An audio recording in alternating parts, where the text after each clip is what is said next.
do you think us older guys are experiencing that is causing us the most difficulty mentally? There's no doubt, is there, that that mental challenge, I'll call it, is on the increase, sadly. Yeah. What can you share about that, if anything, as to why or how, or and then we can talk about what you think will be supportive for those people from your expertise. Yeah. At the moment, I see pretty a level of challenge, a mental challenge for everybody. But it changes, the nature of it changes as we go through life. So I still see teenagers with massive angst. Theirs tends to be related to belonging and, fitting in and being cool, because that is one of those mental challenges at that age.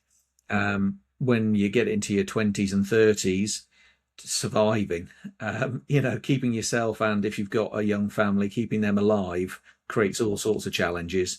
I see my parents and their age, their peers going through huge challenges. And I was reflecting with Caroline, my wife, as we were driving down to this conference yesterday, about why older people get grumpy.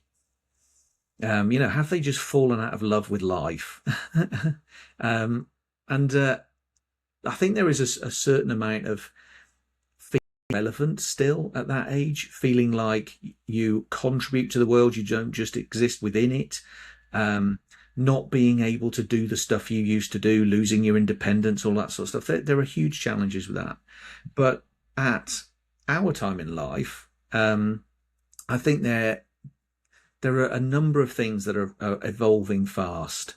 I think we get known as the sandwich generation, don't we? Because our parents start to become dependent on us. Our kids still are, even though they're becoming more independent.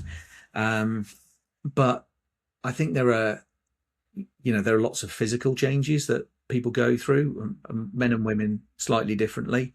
But in my head, I can still do all of the stuff that I used to do when I was 20. The trouble is I'm not, and I can't. And that always comes as a frustration. Every time I hobble off the football field with yet another injury, having only spent 5 minutes back on the field after rehabbing the last injury. You've no idea why. Yeah, I start cursing this old body of mine for not doing the stuff that I want it to do. And we do go through lots of those changes. I think lots of people at our time in life also hit so many plateaus. If you think about career development, for example, when you're in your 20s, you scuttle up that ladder. Every couple of years, you've got another promotion, another job, another challenge, another whatever. People in professional life, probably at our age, go 10 years without having that kind of career buzz that they used to have.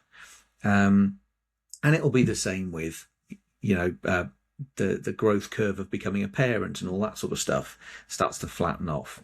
But I think at the heart of it all is meaning and relevance and importance, and feeling like you're of value and that you are valuable, that you make a proper contribution. For a lot of people, that's absolutely at the heart of what drives them. Having a sense of being important in the world, but also having a sense of doing exciting things.